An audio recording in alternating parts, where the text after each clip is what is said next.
Hello दोस्तों, मेरा नाम है प्रिंस और आप सभी का आपके अपने यूट्यूब चैनल पीएम क्लासेस पर स्वागत है। तो दोस्तों, आज के इस वीडियो में हम जानने वाले हैं कक्षा 7 का अध्याय 6, जिसका नाम है क्या भैया, यहाँ पर त्रिभुज और उसके गुण, है ना। यानी कि आपको पता चल गया होगा कि इस चैप्टर में जो हम किसके बारे में जानने वाले हैं, त्रिभुज के बारे में और उनके कुछ गुणों के बारे में हम जो है बिल्कुल बेसिक से बातें करेंगे। यानी बेसिक बातें, यानी कि बिल्कुल नोट्स में मैं आपको प्रोवाइड करवा दूंगा। अगर आपको नोट्स चाहिए तो इस वीडियो का जो टाइटल है उस पर क्लिक करोगे तो आपको जो है नीचे नोट्स के लिंक मिल जाएगा, आप वहाँ पर जाकर जो है डाउनलोड कर सकते हैं। तो चलिए फिर फटाफट से ना टाइम वेस्ट किए हुए हम यहाँ पर आगे बढ़ते हैं चैप्टर में। तो सबसे पहले आपको जानना पड़ेगा कि भैया त्रिभुज होता क्या है ना। आप सभी को पता होना चाहिए कि भाई त्रिभुज होता क्या है, तभी तो हम आगे बातें कर पाएंगे, है ना। तो यहाँ पे देखो ध्यान से, क्या कि मैंने एक त्रिभुज बना लिया जिसका नाम क्या है भैया, यहाँ पर ए बी और ये सी। अब ए ये आप देख सकते हैं, बी ये और सी ये, ठीक है। इनके तीन शीर्षों यानी कि शीर्ष यानी कि जिस पॉइंट पर वो दोनों मिलते हैं उसको क्या कहते हैं भैया, शीर्ष कहते हैं। चलिए ठीक है। अच्छा, अब जो ये आप ये लाइन देख रहे हैं ये वाला, इसे हम क्या कहते हैं भैया, इसे हम कहते हैं भुजा, ठीक है।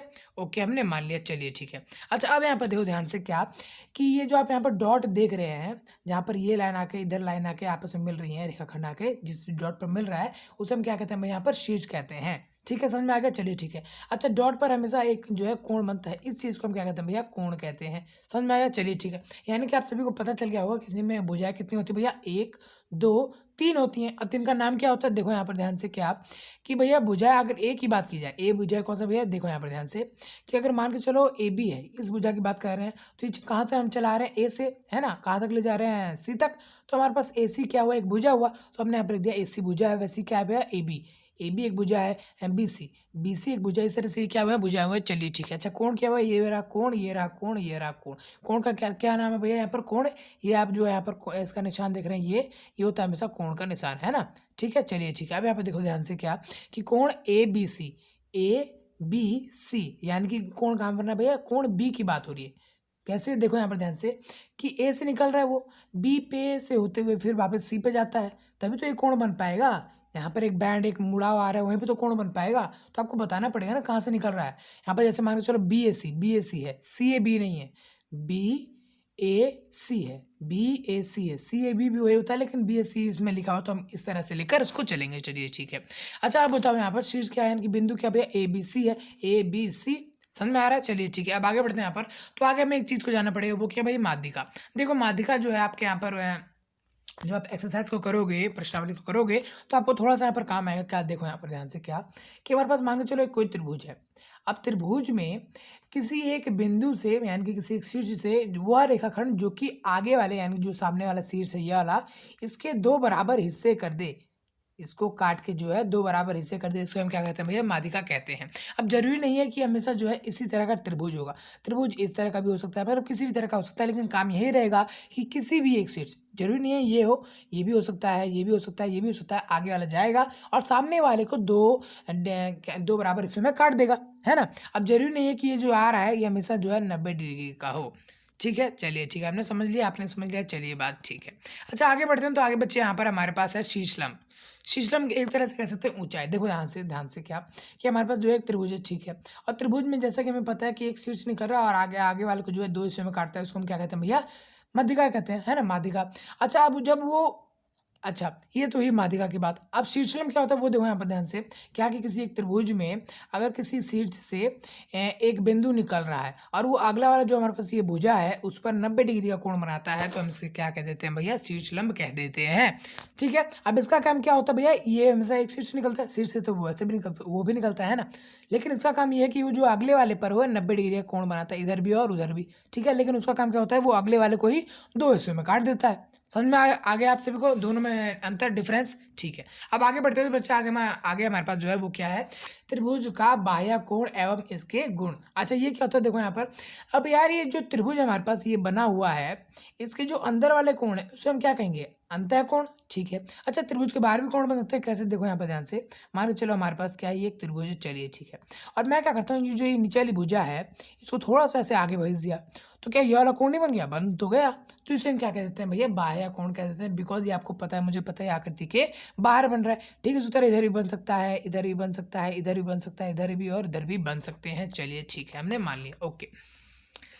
तो अब इस पे एक क्वेश्चन भी आ सकते हैं आपके पास, क्यों, क्योंकि देखो बाह्य कोण से संबंधित एक क्वेश्चन होता है आपके पास, क्या किसी भी एक त्रिभुज के किसी भी त्रिभुज के एक भुजा की एक जो भुजा होती है हमारे पास, मान के चलो हमारे पास क्या है, ये ए है, ये बी है और ये सी है, यानी कि बी सी को जो हमने थोड़ा सा और आगे बढ़ा दिया। तो अब यहाँ पर ये जो कोण बन रहा है हमारे पास, ये सदैव यानी कि हमेशा ही बराबर होगा किसके, उस भुजा के अंदर वाले जो अपोजिट यानी कि विपरीत में उल्टे में जो है ये दोनों इनके जमा के बराबर होगा। मतलब यहाँ पे देख सकते हो कि इनके दो जो यहाँ पर ये वाले जो कोण है इनका कितने भैया, एक 60 डिग्री एक 40 डिग्री यानी कि 100 डिग्री, यानी जो ये वाला कोण देख रहे हैं एक्स, इसका कितना होगा भैया, 100 डिग्री होगा। ठीक है, मेरे ख्याल से आप देखो बहुत अच्छी तरीके से समझ में आ रहा होगा। और जरूरी नहीं बच्चे ये हमेशा इधर से निकले, इधर से भी निकल सकता है, इधर से भी निकल सकता है, जैसे कि यहाँ पर जो आप देख ही सकते हैं। तो इस तरह से कुछ यहाँ पर निकाला हुआ है। लेकिन अगर आपको यहाँ पर नोट्स चाहिए तो भैया वीडियो के क्या नाम है डिस्क्रिप्शन में आपको जो यहाँ पर नोट्स मिल जाएगा, आप जाके वहाँ से डाउनलोड कर सकते हैं। बिल्कुल आप विस्तार से फिर इनको देख सकते हैं, पढ़ सकते हैं, समझ सकते हैं। ठीक है, तो आगे बढ़ते हैं। यहाँ पर आगे हमारे पास क्या है, त्रिभुज के अंतःकोणों का योग। अब देखो यहाँ पर जो त्रिभुज के अंतःकोण यानी कि जो अंदर वाले कोण होते हैं, जैसे कि ये हो गया, जैसे यहाँ पर जो बच्चे यहाँ पर बताया हुआ क्या 1 2 3 होते हैं, 1 2 3। ठीक है, अच्छा अब जब इन तीनों का योग कर देंगे यानी कि जमा कर देंगे आपस में, तो ये हमेशा होगा 180 के बराबर। चाहे फिर वो किसी भी तरह का त्रिभुज हो, कोई सा भी त्रिभुज हो, कोई फर्क नहीं पड़ता। अगर हम तीनों का योग कर देते हैं तो 180 के बराबर होगा। बेशक वो तीनों में से एक बड़ा एक छोटा, एक बड़ा छोटा, तीनों बराबर हो, दो बराबर हो, कोई मतलब नहीं। अगर तीनों का हम जोड़ करेंगे तो हमेशा किसके बराबर होगा, 180 के। और ऐसा मेरे पास जो है काम में आता है। कैसे, देखो यहाँ पर आपके पास क्वेश्चन आ सकता है कैसे, कि मान लो चलो हमारे पास जो एक त्रिभुज है जिसमें एक कोण हमको दिया हुआ कितना भाई 60 डिग्री, एक कोण दिया हुआ हमको 70 डिग्री। तो ये वाला कोण बता सकते हैं कैसे, देखो यहाँ पर पूरा हमारे पास कितना होता है 180 का। ठीक है, और इन तीनों कोणों को मिला देंगे तो हमारे पास 180 आएगा, यानी कि 60 डिग्री और 70 डिग्री को हमने मिला दिया तो कितना हो गया हमारे पास 130 डिग्री। ठीक है, जब हम एक्स यानी कि इस वाले कोण को जमा करेंगे तभी तो होगा हमारे पास 180। ठीक है, तो यार हमें तो चाहिए किसका, एक्स का मान। तो हम क्या कर देंगे कि 130 को जो है उधर भेज देंगे, और जब ये बच्चों इधर जाएगा तो ये क्या हो जाएगा माइनस में। तो यहाँ पर जब ये माइनस का 130 आएगा यहाँ पर बच्चों, तो यहाँ पर जो है एक्स का मान जो है कितना आ जाएगा, यहाँ पर 50 डिग्री आ जाएगा। चलिए ठीक है, यहाँ पर जो एक्स का मान कितना आ गया, 50 डिग्री आ गया। ओके, हमने मान लिया। ओके, अच्छा अब देखो यहाँ पर ध्यान से बच्चों, वो क्या त्रिभुजों के प्रकार के बारे में जानते हैं। लेकिन अगर आपको जो है इसके ऊपर बिल्कुल अच्छी से पर्टिकुलर वीडियो चाहिए, यानी बिल्कुल अच्छे तरीके से हिंदी मीडियम में, इंग्लिश मीडियम में प्लस, ठीक है, तो आप ऊपर जो है आई बटन में यहाँ पर दिख रहा होगा आपको, उस पर क्लिक कर सकते हो और आप जो है इस वीडियो को देख सकते हो, एक बार समझ सकते हो। ठीक है, लेकिन कोई बात नहीं, कोई दिक्कत वाली बात नहीं। अगर आप यहाँ पर आगे हो तो मैं आपको जो है कुछ चीज़ें यहाँ पर बता दूंगा। क्या यहाँ पर देखो ध्यान से, क्या तो बच्चे त्रिभुजों के प्रकार में हम कुछ विशिष्ट मतलब कुछ प्रकार के मतलब पूरा ऑल नहीं, मतलब कुछ त्रिभुजों के बारे में जानेंगे जो कि हमारे पास जो है इस चैप्टर में उपयोग होने वाले हैं, उनका प्रयोग, उसका इस्तेमाल होने वाला है। तो सबसे पहले हमारे पास जो है वो क्या है, समबाहु त्रिभुज। समबाहु त्रिभुज क्या होता है वो आपको समझना पड़ेगा। क्या, कोई भी हमारे पास त्रिभुज है, समबाहु त्रिभुज में समबाहु, बाहु यानी कि भुजा है ना, बाहुबली नाम सुना ही होगा। हाँ, तो बाहुबली यानी कि भुजा, यानी कि अगर तीनों भुजाएं जो है आपस में बराबर होती हैं तो कह सकते हैं कि हम तीनों कोण भी आपस में जो है बराबर होंगे। ठीक है, ये आपको पता चला। अब इसी को हम क्या कह देते हैं भैया, हमारे समबाहु त्रिभुज कह देते हैं। मतलब नहीं समझ में आया, एक बार फिर से समझा, लो भाई यहाँ पर लो। देखो कोई भी हमारे पास त्रिभुज है, ठीक है, अगर त्रिभुज के तीनों अंतःकोण जो है बराबर है, यानी कि 60 डिग्री के होंगे तभी बराबर होंगे। ठीक है, ये गारंटी है। तो अगर यार वो अगर कोण बराबर है तो हम कह सकते हैं जो उनकी भुजा होती है वो भी बराबर होंगे। और जब यार दोनों बराबर होंगे तो हम कह सकते हैं कि ये क्या है, हमारे पास समबाहु त्रिभुज है। चलिए ठीक है, हमने मान लिया। ओके, अब देखो यहाँ पर ध्यान से, क्या अब हमारे पास दूसरा टाइप का आता है त्रिभुज, वो क्या है, सम यानी कि समान, दुई यानी कि दो, यहाँ पर आप देख सकते हैं, बाहु यानी कि भुजा, यानी कि किसी त्रिभुज के अगर दो ये वाले हिस्से इसके बराबर हैं तो हम कह सकते हैं कि ये क्या है भैया, समबाहु त्रिभुज है। अच्छा, अब मैंने आपको बताया था कि कोई भी त्रिभुज के अगर तीनों कोण बराबर होते हैं, तीनों भुजाएं बराबर होंगी तो वो क्या करेंगे भैया, समबाहु त्रिभुज कराएंगे। ठीक है, यानी कि तीनों कोण अगर बराबर होंगे तो हम कह सकते हैं तीनों भुजा बराबर होंगे, और तीनों भुजा बराबर होंगे तो हम कह सकते हैं तीनों कोण बराबर होंगे। तो क्या इसमें भी ऐसा कुछ होता है कि मतलब दो कोण, मतलब दो भुजा तो हमारे पास बराबर है, तो क्या कोई दो कोण आपस में बराबर होंगे? हाँ जी, हाँ बिल्कुल होंगे। इनके सामने वाले, ये इसके सामने कौन सा, ये वाला कोण, इसके सामने कौन सा, ये वाला कोण, यानी कि ये दोनों कोण भी आपस में क्या होंगे, बराबर होंगे। चलिए ठीक है, या फिर इन ये दोनों जो कोण अगर आपस में बराबर है तो हम कह सकते हैं कि ये दोनों जो भुजा है वो भी बराबर होंगे। कैसे, यहाँ पर आप देख सकते हो हमारे पास जो ये त्रिभुज है क्या भैया, ए बी सी, ये जो है इसके बराबर है, इट मीन्स कि ये जो है इसके बराबर होगा, इनके सामने वाले। इसके सामने कौन सा है, ये वाला कोण है, इसके सामने कौन सा भैया, ये वाला कोण है ना। तो यानी कि ये दोनों बराबर होंगे। अब ये दोनों बराबर, इसका मतलब क्या है कि ये दोनों बराबर होंगे। ठीक है, अब ये दोनों बराबर, यानी कि इसके सामने वाला कौन सा, ये, इसके सामने वाला कौन सा, ये, तो यानी कि ये दोनों भी बराबर होंगे। ये आपके बहुत काम की चीज़ है, आप याद रखो। तो बच्चे हमने कुल मिलाकर दो प्रकार के त्रिभुजों के बारे में जाना। चलिए फिर आगे बढ़ते हैं। तो आगे हमारे पास है त्रिभुजों के कुछ गुण के बारे में। अब ध्यान से देखना वो क्या है, यहाँ पे देखो, किसी भी त्रिभुज के दो भुजाओं का योग सदैव तीसरी भुजा से बड़ा होता है। मतलब देखो यहाँ पर कोई भी हमारे पास त्रिभुज है, उसमें क्या होती है, तीन भुजा होती है, एक दो और ये तीन, तीन है ना, दो और ये तीन, ठीक है। तो अगर मैं ए बी को, किसको भैया एक बार फिर से समझाओ, यहाँ पर देखो बच्चे, ए बी को जमा कर देता हूँ भैया सी बी के साथ, सी बी के साथ, ठीक है, इन दोनों को जमा कर दूंगा तो ये हमेशा इससे बड़ा होगा, ठीक है। ये एक फैक्ट है, ठीक है, त्रिभुजों के बारे में, ये आपको समझना बहुत ही ज़रूरी है। चलिए आगे बढ़ते हैं। तो आगे हमारे पास क्या है कि अगर मान के चलो लेकिन इस वाले त्रिभुज जो आप यहाँ पर देख रहे हैं, इसमें थोड़ा सा अलग होता है, वो मैं आपको बाद में बताऊंगा, लेकिन पहले यहाँ पर जान लो क्या कि इन दोनों का अगर इसको और इसको जमा कर देंगे तो इससे जो है बड़ा ही आएगा, ठीक है। चलिए ठीक है, किसी भी तरह का वो बेशक त्रिभुज हो सकता है, मेरे ख्याल से आप सभी को अच्छे तरीके से समझ में आ रहा होगा। चलिए बच्चों, तो अब जो है यहाँ पर एक आखिरी टॉपिक है, वो क्या भैया, समकोण त्रिभुज तथा पाइथागोरस गुण।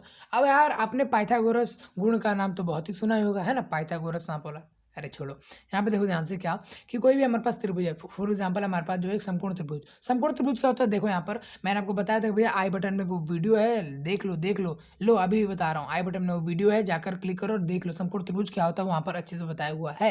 लेकिन कोई दिक्कत वाली बात नहीं है ना भाई, अभी तुम्हारा है यहाँ पर, देखो यहाँ पर ध्यान से क्या होता है, हमारे पास कोई भी त्रिभुज है, अगर किसी भी त्रिभुज में एक कोण 90 डिग्री का यानी कि समकोण बन रहा है तो बस वो कहलाया क्या भैया, समकोण त्रिभुज कहलाया। जैसे कैसे हो सकता है समकोण त्रिभुज, एक बार दिखा दो मेरे को।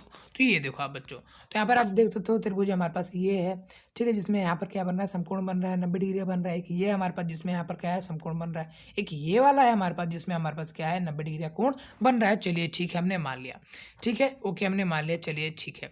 अच्छा अब देखो यहाँ पर ध्यान से क्या कि भैया ये तो हमने मान लिया समकोण त्रिभुज होता क्या है, ठीक है। लेकिन अब पाइथागोरस त्रिभुज क्या होती है वो आपको जानना पड़ेगा। देखो समकोण जो त्रिभुज होती है हमारे पास, ये चीज़ आप देख रहे हैं, एक मिनट, इस वाले त्रिभुज पे देखो ध्यान से क्या कि हमारे पास जो ये बड़ी वाली साइड होती है ना, अब आप देखो आपको समझ में आ ही रहा होगा कि इससे और इन दोनों से बड़ी है ये वाली साइड, ऐसे है ना। तो यानी कि जो साइड जो है सबसे बड़ी होती है, जो भुजा सबसे बड़ा होता है, उसको क्या कहते हैं भैया, हम कर्ण कहते हैं। बेशक वो किसी भी तरह का घुमा उमा के लिखा हुआ होगा, ठीक है। अच्छा एक और चीज़ क्या कि पाइथागोरस गुण जो है हमेशा समकोण त्रिभुज पर ही होता है और किसी भी त्रिभुज के ऊपर आता ही नहीं है, ठीक है, काबू में ही नहीं होता है।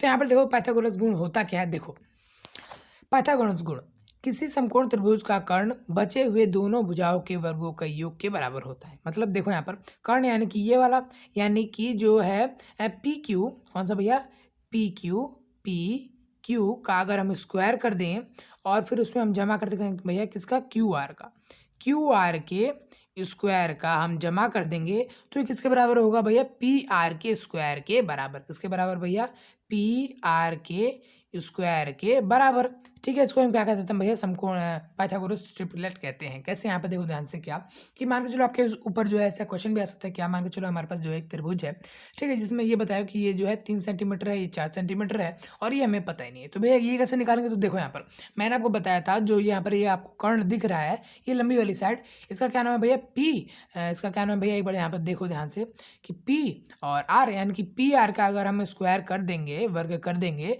तो वो बराबर होगा किसके, हमारे पास पी क्यू के वर्ग, पी क्यू के वर्ग जमा में क्यू आर के वर्ग, है ना, इन दोनों के वर्ग के बराबर होगा, ठीक है। अब देखो यहाँ पर ध्यान से कि हमें तो इसका मान तो पता ही नहीं है, तो इसको वैसे ही छोड़ दो, ठीक है, छोड़ दिया हमने, ओके। अब देखो यहाँ पर ध्यान से कि हमें इसका पता है पी क्यू कितना भैया, पी क्यू हमारे पास है 3, तो 3 का वर्ग करेंगे यहाँ पर कितना आएगा, 9, 3 तरीके 9 है ना, और यहाँ पर कितना भैया 4 क्यू आर, तो 4 का स्क्वायर करेंगे यानी कि वर्ग करेंगे तो आपको कितना आएगा 16, ठीक है। अब इन दोनों जब आपस में जमा कर देंगे तो हमारे पास कितना आएगा भैया 25, ठीक है, हमने मान लिया। और जो हमारे पास 25 है बच्चे, वो आएगा भैया पी आर का वर्ग के बराबर, ठीक है। तो मुझे एक बात बता दो, वो क्या कि भैया एक बात बताओ, 25 को मैं किसी का वर्ग लिख सकता हूँ, हाँ 5 का वर्ग लिख सकते हैं, क्योंकि 5 का अगर हम वर्ग लिखते हैं यानी कि 5 गुणा में 5 है ना, 5 गुणा में 5 यानी कि 25 ही होगा, है ना, तो 5 का स्क्वायर लिख सकते हैं, चलिए ठीक है। अच्छा अब मुझे एक बात बता दो, अगर मैं इसका 5 का स्क्वायर यहाँ पे लिख देता हूँ, ठीक है, लेकिन मुझे किसका वैल्यू चाहिए भाई, पी आर का वैल्यू चाहिए ना, उसके स्क्वायर का तो नहीं चाहिए, पी आर का ही तो मान चाहिए। तो हमने क्या कर दिया, स्क्वायर हटाया, इधर भी स्क्वायर हटा दिया, तो इधर क्या बचा भैया आपके पास पी आर, और जिसके किसके बराबर है, 5 के बराबर है। यानी कि आपको जो है दो साइड, आपको कोई भी दो भुजा दी होंगी, एक भुजा निकालना होगा, बेशक फिर ये हो सकता है, फिर ये हो सकता है, या फिर ये हो सकता है, ठीक है, कोई से भी हो सकता है, आपको बस यहाँ पर निकालना होगा, थोड़ा सा दिमाग लगा के। समझ में आ गया, चलिए ठीक है, मेरे ख्याल से आप सबको यहाँ पर बिल्कुल अच्छे तरीके से समझ में आ गया होगा कि हमने जो इस चैप्टर का परिचय कैसे लिया, ठीक है। लेकिन अभी भी आपको जो है नोट्स चाहिए तो नीचे डिस्क्रिप्शन में आपको इस वीडियो का नोट्स मिल जाएगा। तो बस दोस्तों फिलहाल इस वीडियो में इतना ही, मिलता है अगली वीडियो में, तब तक लिए जय हिंद।